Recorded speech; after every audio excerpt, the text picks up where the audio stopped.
सूचना केवल हमारे विचार हैं, वित्तीय सलाह नहीं। निर्णय लेने से पहले खुद शोध करें। किसी भी लाभ या हानि के लिए हम उत्तरदायी नहीं हैं।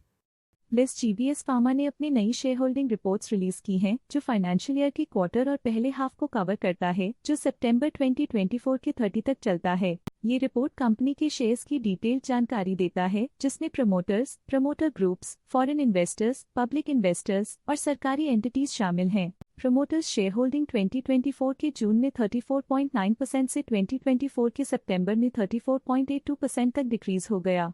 ये डिक्रीज दिखाता है कि इस टाइम पीरियड में कंपनी पे प्रमोटर्स का कंट्रोल कमजोर हुआ है। पब्लिक द्वारा हेल्ड शेयर्स का परसेंटेज 45.27% से इंक्रीज होकर 2024 के सितंबर में 46.48% तक का इंक्रीज से देखा गया। ये चेंजेस स्टेट है कि ब्लिक की इन्वेस्टमेंट कंपनी में क्वार्टर टू क्वार्टर इंक्रीज हुई है। डोमेस्टिक इंस्टीट्यूशनल इन्वेस्टर के शेयर होल्डिंग में थोड़ा डिक्रीज आया 2024 के जून से 2024 के सितंबर में, जो दिखाता है कि डोमेस्टिक इंस्टीट्यूशंस ने अपने स्टेक को -0.01 से डिक्रीज किया है। फॉरेन इंस्टीट्यूशनल इन्वेस्टर्स की शेयर होल्डिंग में थोड़ा डिक्रीज आया 2024 के जून से 2024 के सितंबर में, जो दिखाता है कि फॉरेन इंस्टीट्यूशंस ने अपने स्टेक को क्वार्टर टू क्वार्टर -1.12 से डिक्रीज किया है, जिसे पता चलता है कि उन्होंने अपनी इन्वेस्टमेंट्स को पुल बैक किया है। चलिए इन्वेस्टर्स के स्टैटिस्टिक्स पे नजर डालते हैं, जो शेयर होल्डिंग पैटर्न में फ्लक्चुएशंस का कारण बन सकते हैं। नरसिम्हा शिबरूर कामत इस क्वार्टर में स्टेक होल्डिंग में डाउनटर्न देखा। पिछले क्वार्टर के मुकाबले स्टेक होल्डिंग में -0.08% तक डिक्रीज हुआ है।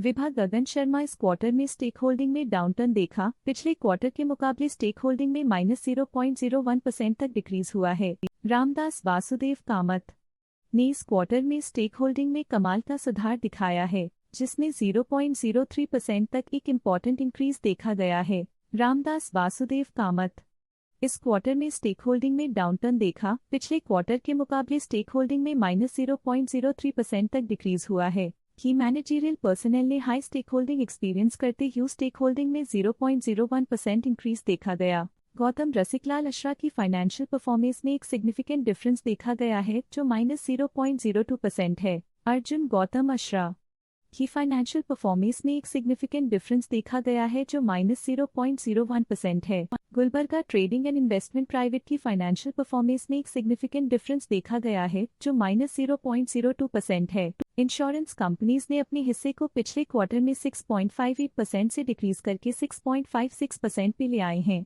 ये कंसेक्यूटिव क्वार्टर्स में -0.02% स्टेक्स डिफरेंस दिखाता है।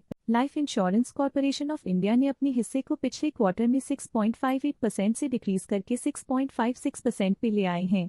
ये कंसेक्यूटिव क्वार्टर्स में -0.02% स्टेक्स डिफरेंस दिखाता है। इस पिछले क्वार्टर में फॉरेन पोर्टफोलियो इन्वेस्टर्स कैटेगरी आई की स्टेक होल्डिंग में एक नोटवर्दी इंक्रीज देखा गया। उनकी स्टेक होल्डिंग में 0.4% का सिग्निफिकेंट इंक्रीज देखा गया। Stake holding foreign portfolio investors category 2 के लिए पिछले क्वार्टर के मुकाबले में -1.51% से डिक्रीज हो गई। स्टेक होल्डिंग अड़िया इन्वेस्टमेंट लिमिटेड के लिए पिछले क्वार्टर के मुकाबले में -0.17% से डिक्रीज हो गई। सीएस ग्लोबल अपॉर्चुनिटीज फंड के पास प्रीवियस वीक क्वार्टर में 0 अमाउंट ऑफ शेयर्स थे, लेकिन करंट क्वार्टर में 1.77% शेयर्स ओन करते हैं। Paulus global fund previous quarter में 1% शेयर्स ओन करते थे, लेकिन करंट क्वार्टर में उन्होंने कंपनी से एग्जिट ले लिया है। Aspire emerging fund previous quarter में 1% शेयर्स ओन करते थे, लेकिन करंट क्वार्टर में उन्होंने कंपनी से एग्जिट ले लिया है। बट ये था कंपनी का करंट शेयर होल्डिंग पैटर्न। और देखने के लिए धन्यवाद। स्टॉक लेटेस्ट न्यूज अपडेट के लिए चैनल को सब्सक्राइब करें और वीडियो को लाइक एंड शेयर करें।